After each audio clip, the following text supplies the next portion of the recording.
Good morning, good evening, or good afternoon, depending on where you're watching me here on YouTube. And welcome back to your wedding series.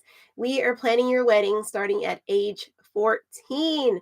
Now, I know that nobody gets married at 14 anymore, but we are talking about going back to the beginning and things that you could do from age 14 leading up to that age of getting engaged.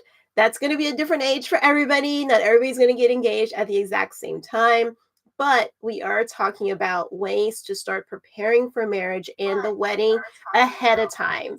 So let's talk about it. Let's talk about it. What is your wedding series?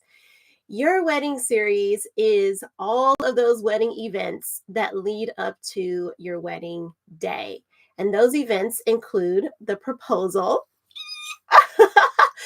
It includes the bridesmaid's proposal, groomsmen's proposal, the engagement party, the engagement photo shoot, as well as having a bachelorette party, bachelor party, wedding dress shopping or gown shopping, a hen do, depending on what country that you're in. Not everybody has a bachelor party or a bachelorette party. And then you also have the welcome party for those guests who don't necessarily live where you'd be having the wedding, or you could be doing like a destination wedding where like everyone gets to be part of the big, huge welcome party rather than having it small and intimate. There's the rehearsal dinner and rehearsal, which comes the day before the wedding. So you get to practice walking down the aisle. And you also have, of course, the get ready with me on the morning of the wedding. That's like an event in itself, you guys. That is definitely a to-do. And then you have the wedding day ceremony and the wedding day reception. Now, some people also have an after party. You don't have to do all these parties, but some people pick and choose some, and some people do all of them plus even more. Okay. So hold on. We are waiting.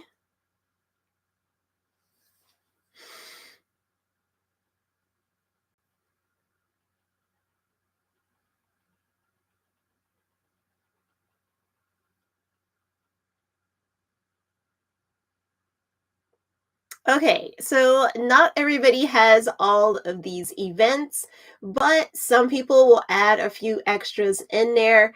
And like I said, this includes everything from the proposal all the way to the wedding day ceremony and the reception.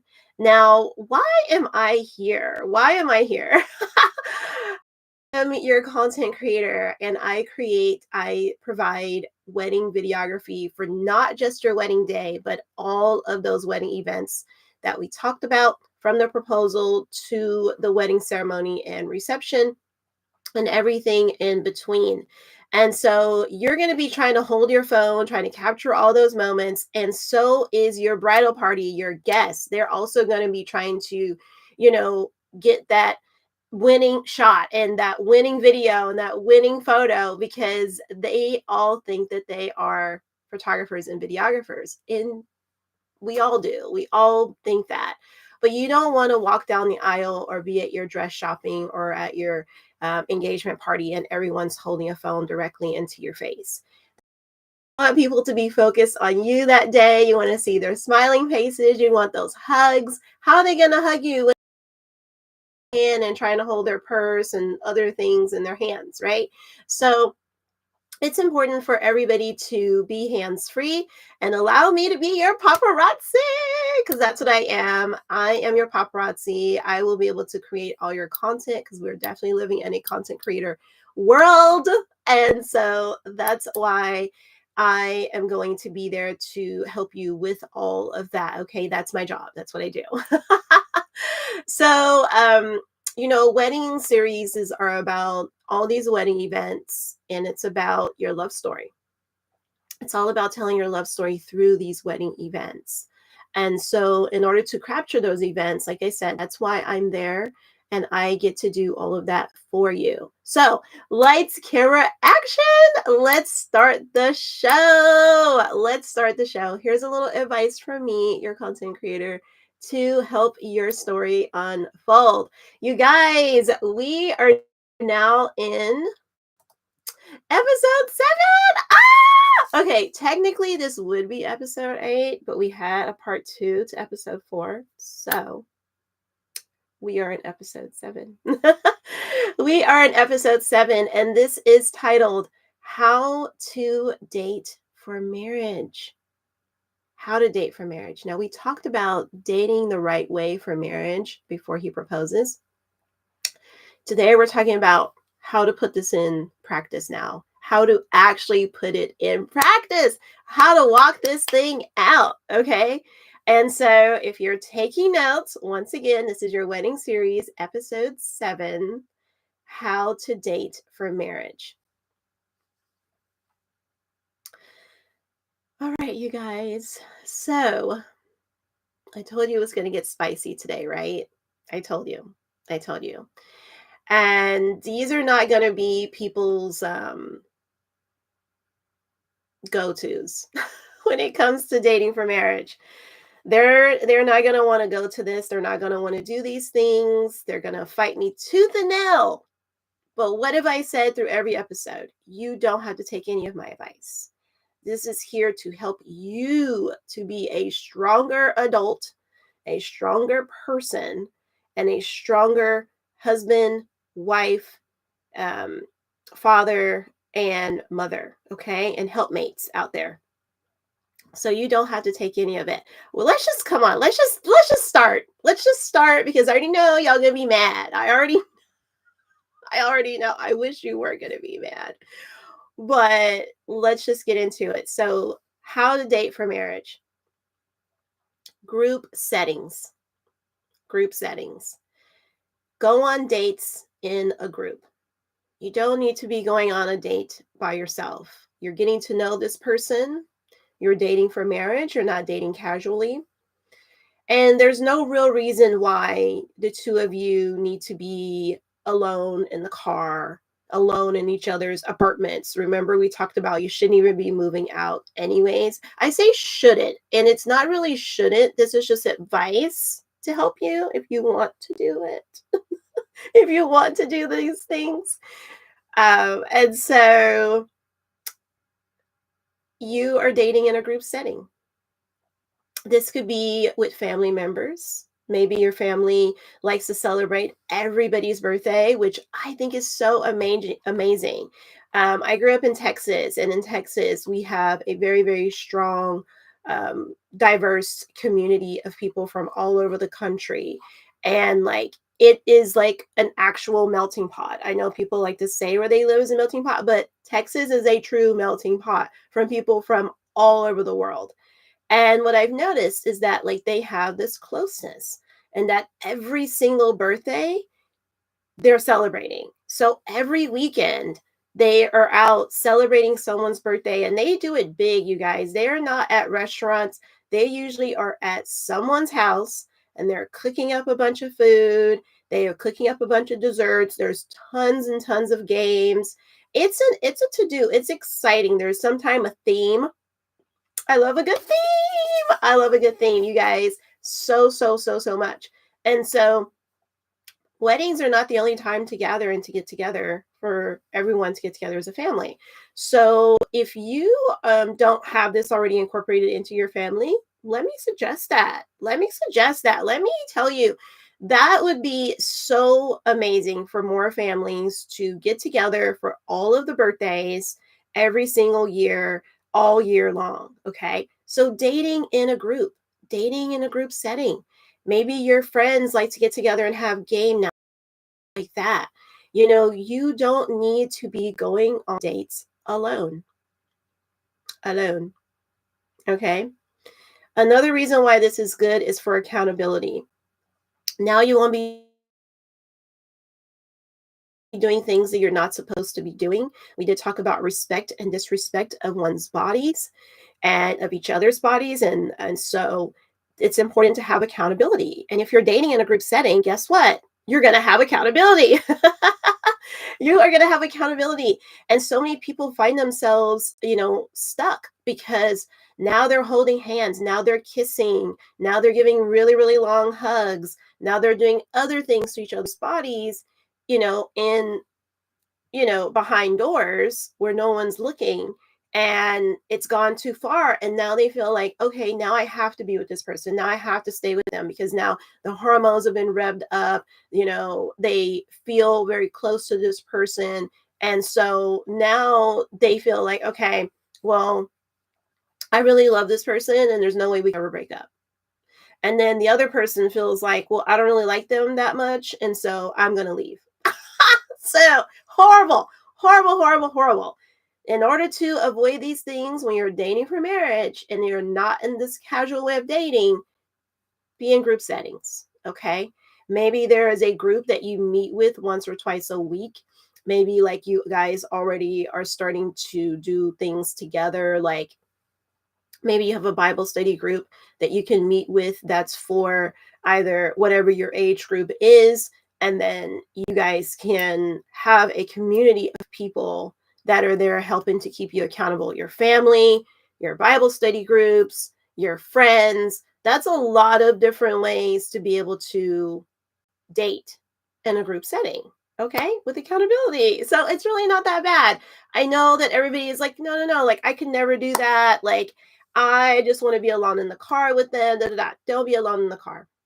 If you don't have a ride to get to the group setting date, ask a family member to take you, take the bus, take Uber, Lyft, take a taxi. There's another way for you to get there that you do not have to have the other person to pick you up that you're dating for marriage.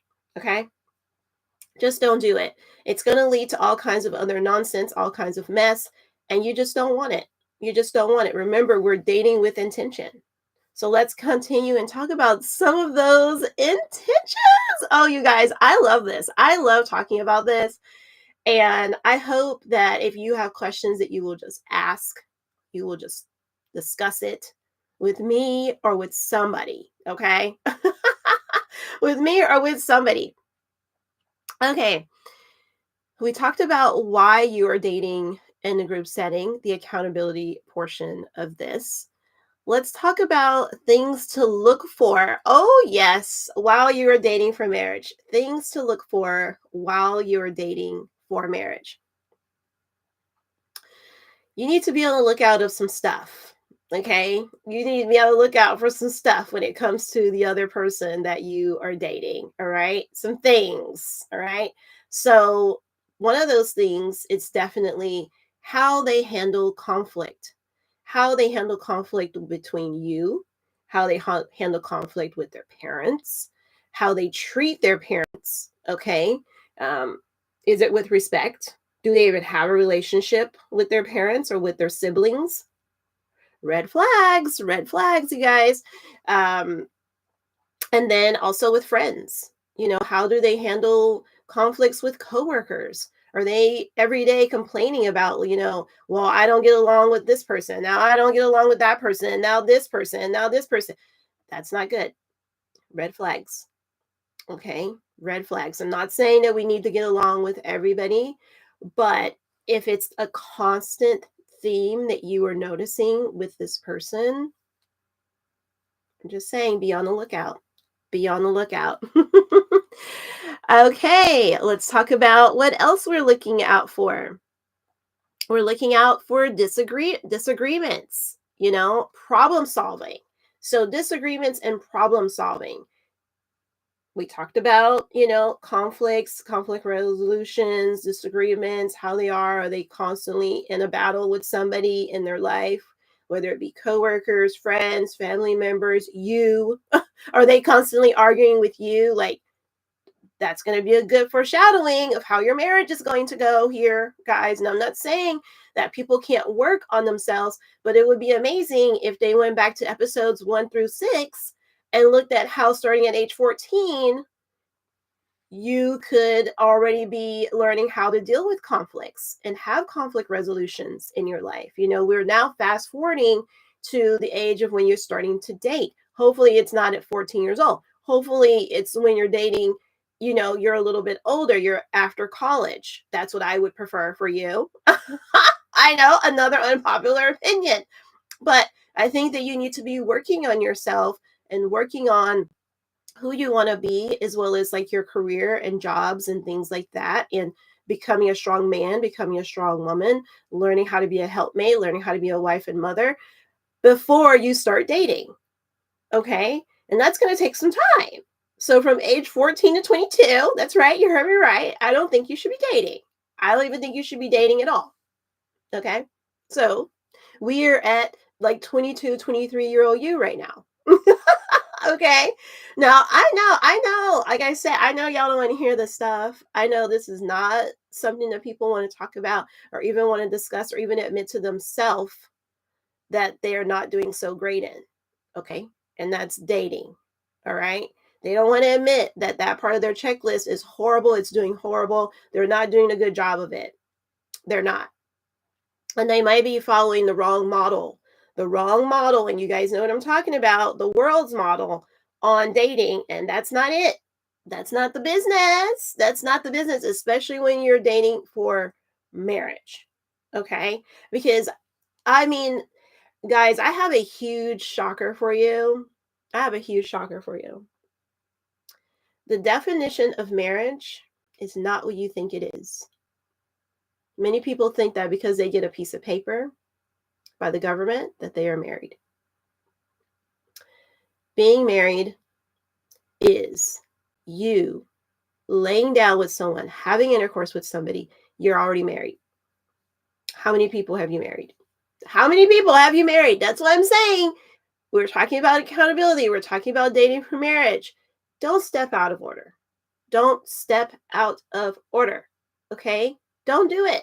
Don't do it. Okay?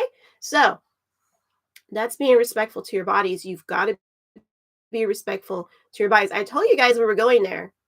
Y'all didn't believe me, but we were going there. All right. How do they spend their free time?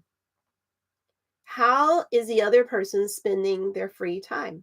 When they're not at work, when they're not at school, maybe they're still in college or grad school at this point in their life. How are they spending their free time? You're being observant of these things. You're watching out for these things, okay? Are they exercising? Are they meal prepping? Are they babysitting and learning how to be a good father, a good mother? Like babysitting other people's, children or younger siblings, or, volunteering somewhere to do that? Are they, spending their free time doing maintenance around the house at their parents' home? Helping to balance the checkbooks and looking at finances. Are they saving money? Are they getting rid of their debt? All these things that we talked about from episodes 1 through 6. Now you're observing it, guys. Now that you're dating for marriage, you are putting it into practicality. What am I doing? How do I date for marriage? This is how. This is how. This is how. And I know that this is about a wedding series. This is about getting to all those special events, all of those engagement party stuff, and the bridesmaids proposals, and how to make a bridesmaids proposal box. We're going to get there. Don't worry, the fun is coming. The excitement is coming. But this is exciting too. And I want you to be excited about this portion as well. Okay? This is so important to your future self. And even right now, just becoming an actual adult. Okay? Learning how to care for yourself, checking on your mental stability, taking time for just you each morning, even, fixing up your hair, taking care of yourself. We're going to get there. Hold on. Let's just keep going. Let's just keep going here. Okay. Are they a hard worker? Like we talked about. Observing, are they going to work every day? Do they have a job, or are they in college still? Are they still a student? Are they missing days at school? Are they have perfect attendance at school and work? They put pride in taking care of their health to not be sick. They do their very, very best. They're also washing their hands. Guys, I know what? Washing their hands? I said it. I said it. I have literally met people that I've observed come out of the restroom and did not wash their hands. It's nasty. It's nasty. Okay? You're looking at all that. You are looking at all of that. That is nasty. Okay? Do you want the person touching you eventually when you get married, touching you, kissing on you, holding your hand, hugging you, and they don't even wash their hands. I told you guys we were going there today. I told you we were going there today. And I know that this is not the most popular things to talk about, but I'm just keeping it real. Are they doing those things? Okay. Are they a hard worker? Do they have a job? Like, do they find it that it's important for them to important that even though they're living at home with their parents right now to save money and to have support, guidance from their parents, are they finding it, that they're actually paying their parents a little something to stay there as well? Are they paying their car notes on time? Or are they always late? You're observing these things and you'll get to hear about it whenever you guys are together talking. You're asking questions, you're listening whenever they're talking, right? Being an active listener. Let's keep going. Here we go. How do they groom themselves? How do they groom themselves? Is it a standard that you like? Okay. Do you feel like they stink? What? I'm being serious. Can you smell them? Do they stink or do they smell good? It's important that you understand that that's part of grooming yourself. Do they wake up in the morning and brush their teeth? You can tell that someone has brushed their teeth, or someone who takes naps all day and don't go brush their teeth after their nap. You got to start all over if you take naps. If people who take naps, you got to start all over again. Wash your face, brush your teeth, fix your hair, fix your clothing. Or are they just looking disheveled? They just looking disheveled every day. And you can't even see it because, oh, he's so cute, he's so handsome, he's so smart. Those things are wonderful, right? We talked about how incredible those things are. But do they also groom themselves? You got to be attracted to the person, so they do need to be cute. They need to be cute. But are they grooming themselves? Okay. Do they get haircuts? Women, are you taking care of yourself? Do you stink? Okay. Proper hygiene, guys, is important for both genders. It's important. So we're talking about dating for marriage. This is well before you even get engaged. Well before. We're just talking about the dating years. Okay. It could be years for some people. You might be 40 years old and still dating for marriage. Still dating for marriage. Uh-oh. Let's see. Let's hold on and wait for our stream.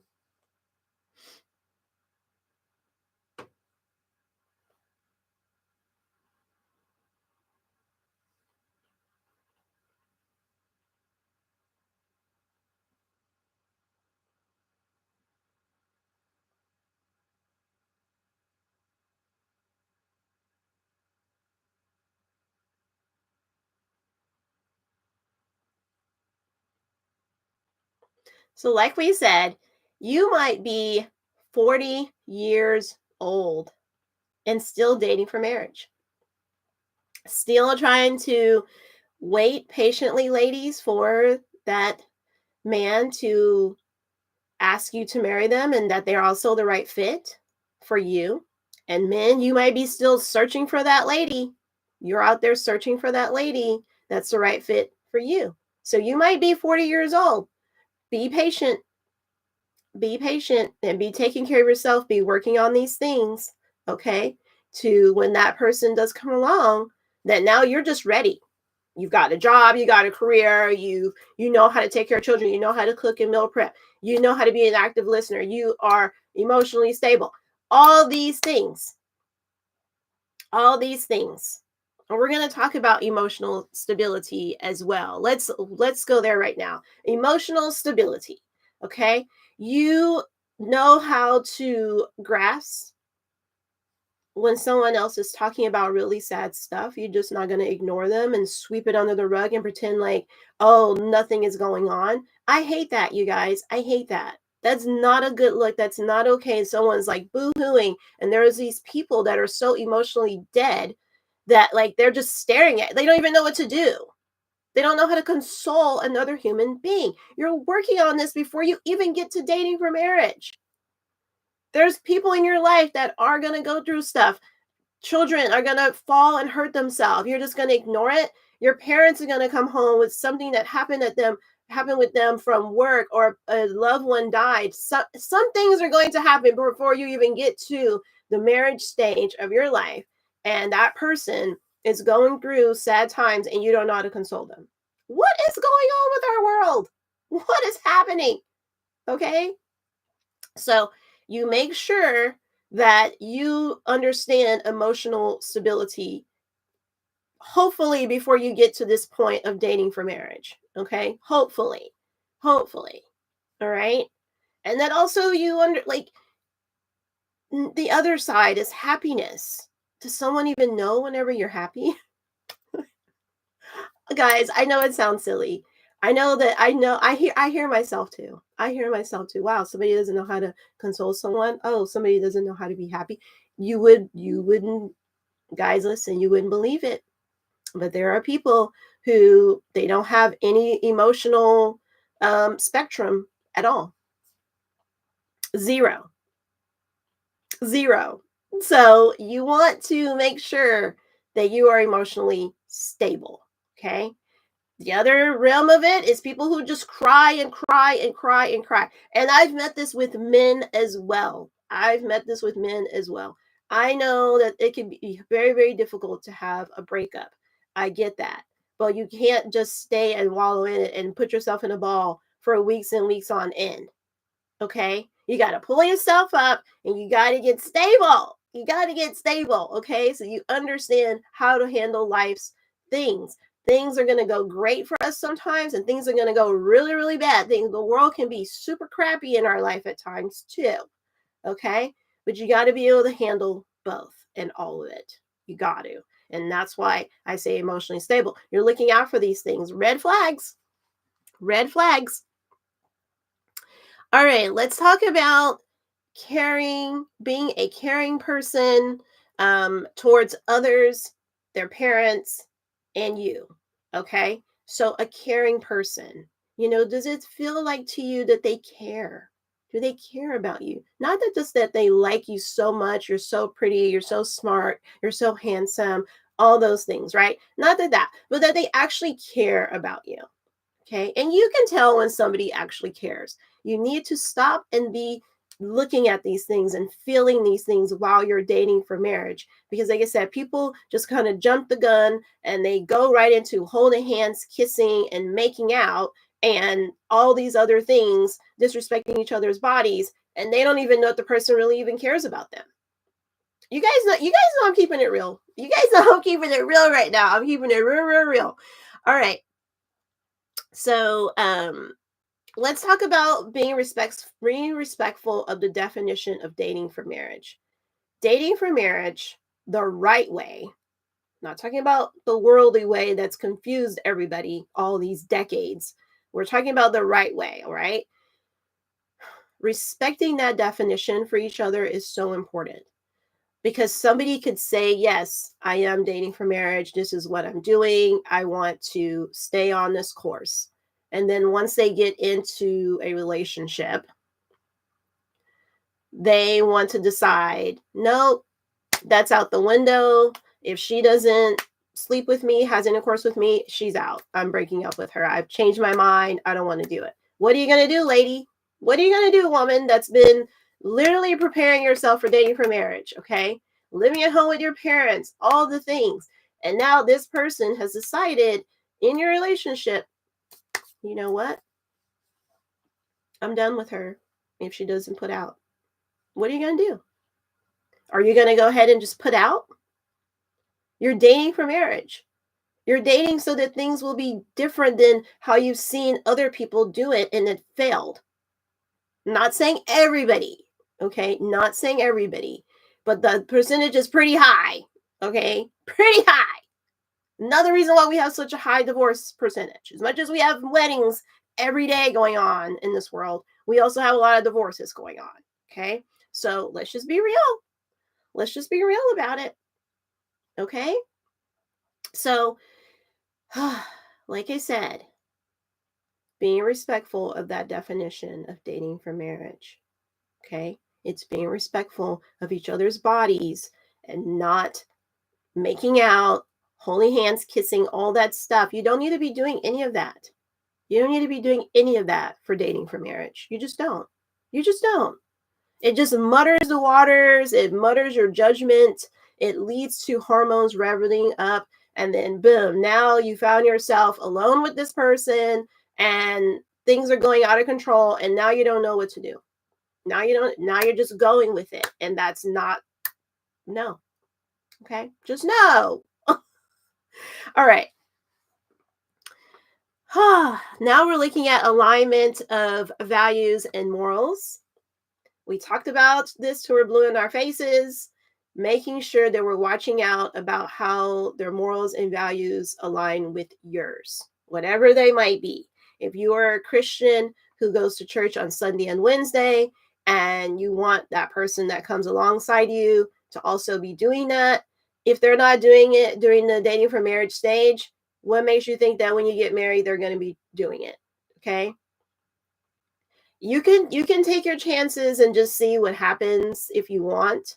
You can. Nobody's saying that you don't have to do it. No one's saying that people can't change during the dating stage, right? I'm not saying that because they can. There's lots of people who do. But just know it's going to be a challenge. And you may be the one changing. You may be the one that stops going to church, stops going to Bible study because of the other person. Did you think about that? Did you think about that? You might be the one changing for that person. You lose yourself. You lose your identity. All the things that we've been working up for to this point in our life of dating for marriage, out the window. Out the window because the other person, you decided you were so smitten over and things were aligning at first, but now they want to go flip the script. Well, guess what? If you weren't holding hands, if you weren't kissing, if you weren't making out,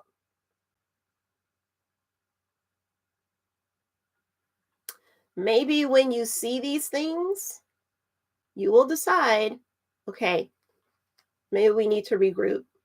Maybe we need to have a real talk about our relationship. And maybe this is not working.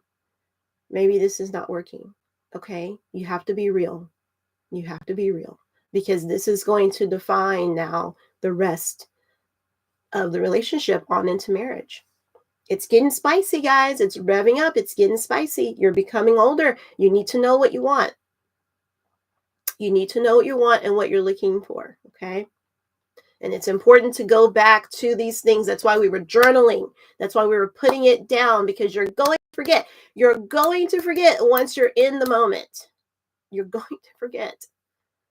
And I don't want you to forget. This is a very serious part of your life. Okay? It's important and it's serious. So take it serious. All right. Let's talk about deal breakers and non-negotiables. Deal breakers and non-negotiables. What can you live with? What do you think you're going to be able to live with? What are some deal breakers? If you came into that relationship and said, no, I don't want someone who plays video games, that's not what I want to define my marriage or be a part of my marriage, and that person plays video games every single day, what makes you think that they're going to change just because they got married? Huh? What makes you think it? It ain't going to happen. It ain't going to happen. Is that a deal breaker for you? Is it a deal? Okay. The other person is spending so much time with their friends. They literally have so many activities a week, like during the week, that like they barely have time for you. They squeeze you in, you know, for an hour a week. What makes you think that that's going to change when they get married? It could. I'm not saying that it couldn't. I'm saying that it could, right? But that's going to be very difficult. Maybe this is a time that you're really observing that and being like, you know, I don't know. I don't know. And I'm not saying you need to spend every day with each other because you still need to have your own identities, your individual identities, and still be who you are, right? You still need your own hobbies and activities. It's important. But you also need some hobbies and activities together, or then why are you together? Are you just getting married because now you get to have like, you know, intercourse with that person. No, that should not be enough of a reason, guys. No, no, no, no, because it's not going to keep you together. I'll tell you that right now. It's not. It's not going to keep you together. So making sure that you know what your non-negotiables are, what your deal breakers are, what you're willing to live with and not live with, okay? Because if not, you guys, it's going to be a very, very challenging road, and it is still going to be challenging. Marriage, weddings, all of it is challenging, and it starts with planning the wedding. It's so difficult to plan a wedding, and that's why we're here giving this advice, so that each and every day you've got somebody for an entire year that's going to be helping you to plan your wedding better than what it's being planned now, okay? Nowadays, you go out and you hire a wedding planner and you spend thousands of dollars, upwards of $4,000 to $6,000 to $8,000 for a wedding planner that you barely even see throughout that year or two. You barely even see them. Barely, okay? You're going to get to see me every day for a year. Well, except for weekends. I do have a life. Okay? I do have a life. And so you'll get to, and you're getting to ask your questions to me. So take advantage of it. Take advantage of it. I'm excited to be here. This is like, I've been waiting for this year to start when I came up with the idea for this amazing Your Wedding series. Okay? So just remember that. You get to curate it for you. You get to take as much of this advice that you want for yourself, because it's for you. It's yours. Your Wedding series. I will see you guys in the next episode. I hope that you like this one. I know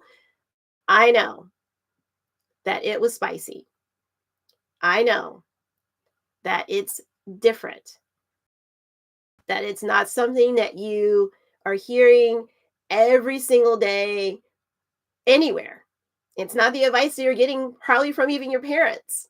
But I'm happy that you watched. I'm happy that you're here. And I can't wait to see you in the next episode. Oh my goodness, guys. We're only on episode 7.